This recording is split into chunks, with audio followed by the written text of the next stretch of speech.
man of the piece, and he has directed the detachment to take their implements or their tools. Each cannoneer here, each artilleryman has a very specific job, and some of those jobs require tools or implements. With shell, 1 to 200 yards, 5-second fuse. Load. The gunner just now called out the type of round they want to fire, the distance they want that round to travel, and exactly when they want that round to explode mid-air over the target, raining hot, jagged pieces of metal down onto that target. The ammunition would have been stored in a limber and transported by one artilleryman up to another cannoneer who takes it and then feeds it into the bore.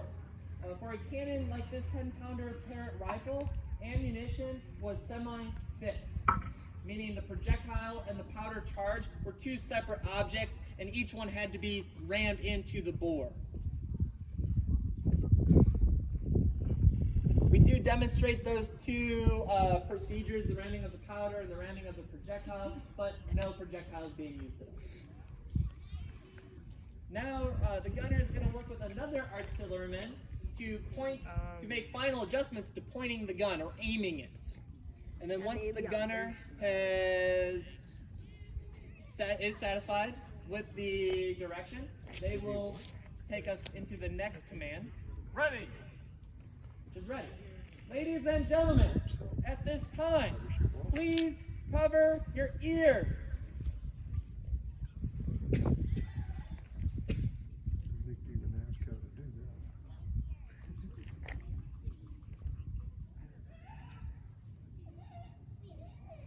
Fire!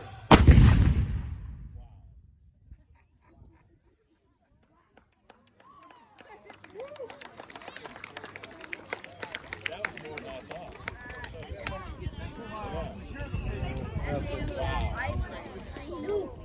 That was a pretty cool, a pretty powerful blast. And a cannon like this, and a well-drilled team called a detachment, they could load and fire a gun like this at a rate of about 1 round every minute to minute 30 seconds. And they could fire with incredible accuracy at about 1 mile in distance. Now, a cannon like this, ours is a reproduction by the way, but one like it was brought down here to Fort Pickens in the first year of the American Civil War in 1861. And when it was brought down here, Fort Pickens was already here. The fort had been about 27 years old by the time 1861 rolled around. And Fort Pickens and 3 other masonry forts were built on Pensacola Bay to protect the naturally deep harbor to your front, north of us, as well as a navy yard, the lifeline to a fleet of ships out in the Gulf of Mexico or as far away as the Caribbean. When the nation started to fall apart following the November presidential election in 1860 with Abraham Lincoln claiming victory, soon to become the next president, a secession crisis erupted with southern slaveholding states forming secession conventions to determine whether or not to remain in the Union. Just a little over a month after Lincoln became president-elect, South Carolina left the Union. It seceded from the Union. And its action would also encourage Florida to also consider secession. When that happened, beginning in early January 1861, a small group of U.S. soldiers were already here on Pensacola Bay.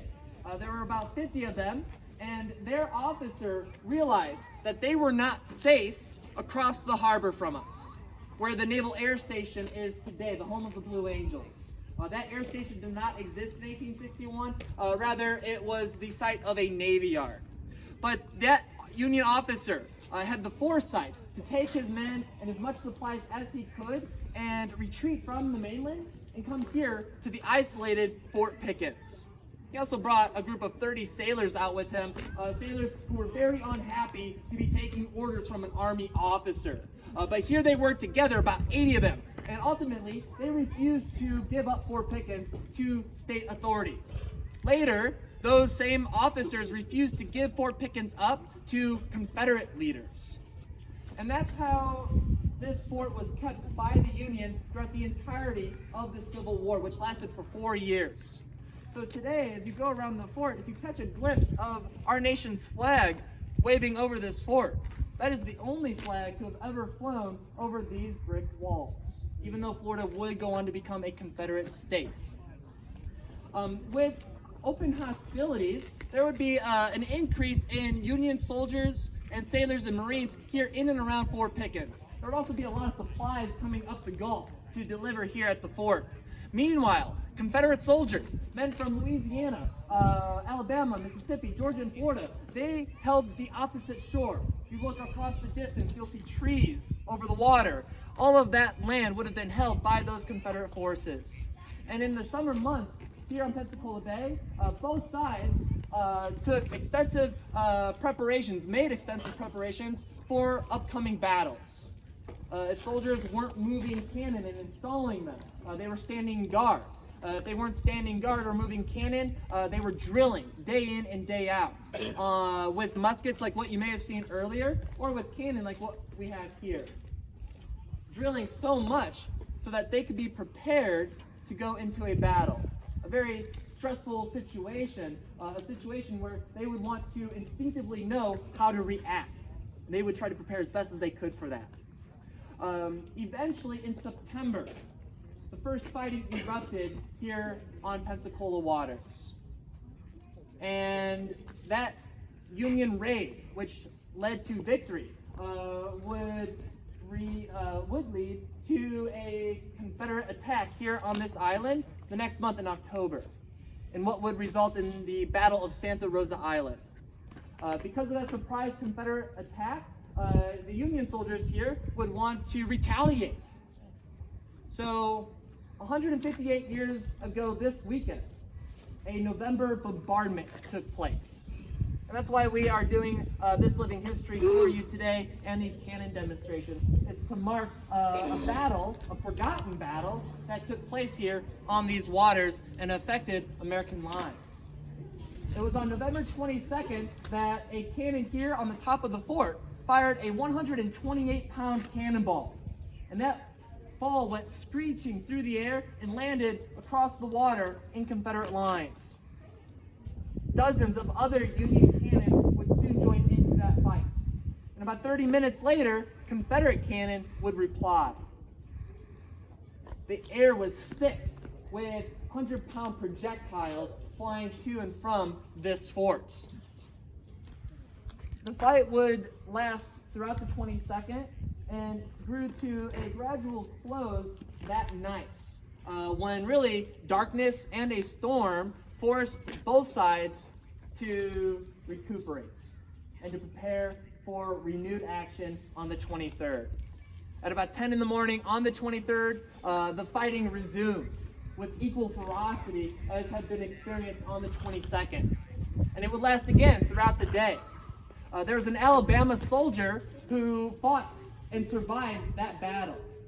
And he would remember seeing Confederate gunners fire their cannon, and because of how big the cannon were and how powerful they were, they walked away with blood coming down their mouths from their noses. He also reported that the fight was so loud here that the battle could be heard as far away as Montgomery, Alabama. The recoil coming off of all the cannon was so intense that some soldiers observed dead fish floating to the bay's surface. Surprisingly, though, when the battle came to an end in the early morning hours of November 24, little harm had been done. Both sides, Union and Confederate, would downplay the damage sustained to their defenses. And they would only report 44 soldiers either killed or wounded, and sailors. And that's a pretty small figure considering Civil War battles. Most of those Civil War battles that you and I learn about, and the battles that this country largely remembers, would claim not a few dozen lives, but instead a few thousand lives. when the war came to an end in 1865, the nation had been so traumatized. Northerners and Southerners, the rich and the poor, the spiritual and the non-spiritual, the free and the former enslaved, they had all been traumatized by that 4-year conflict.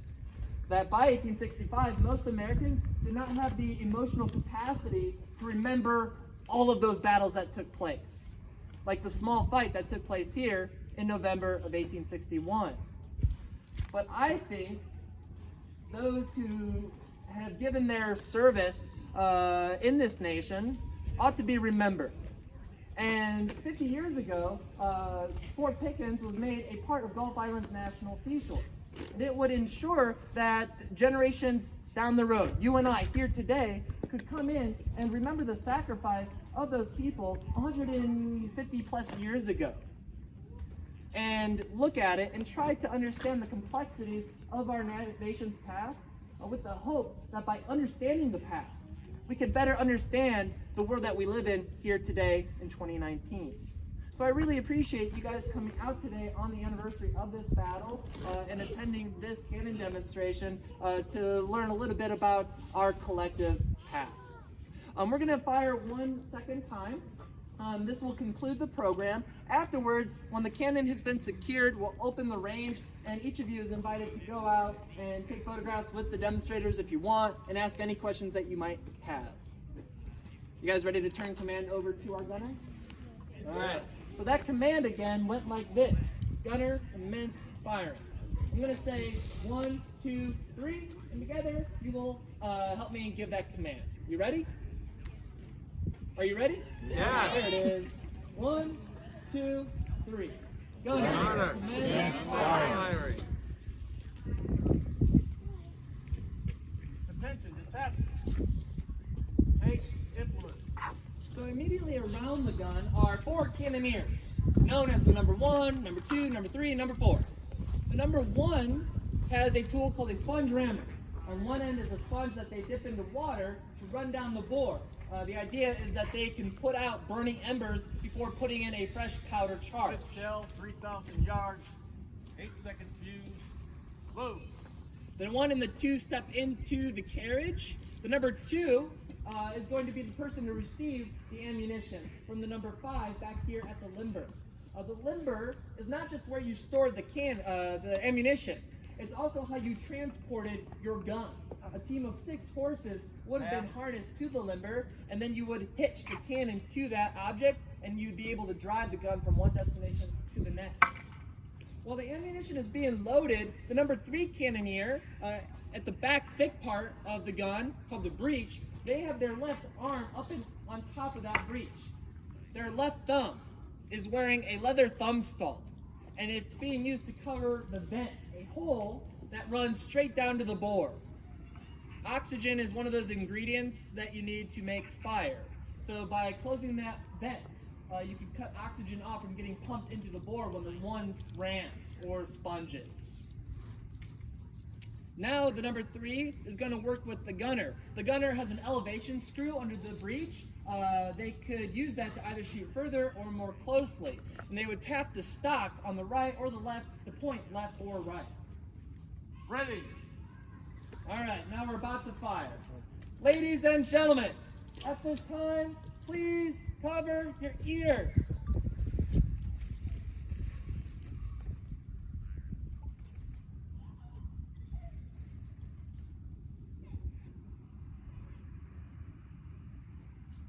Fire! Once again, everybody, on behalf of the National Park Service, thank you so much for coming out to Gulf Island.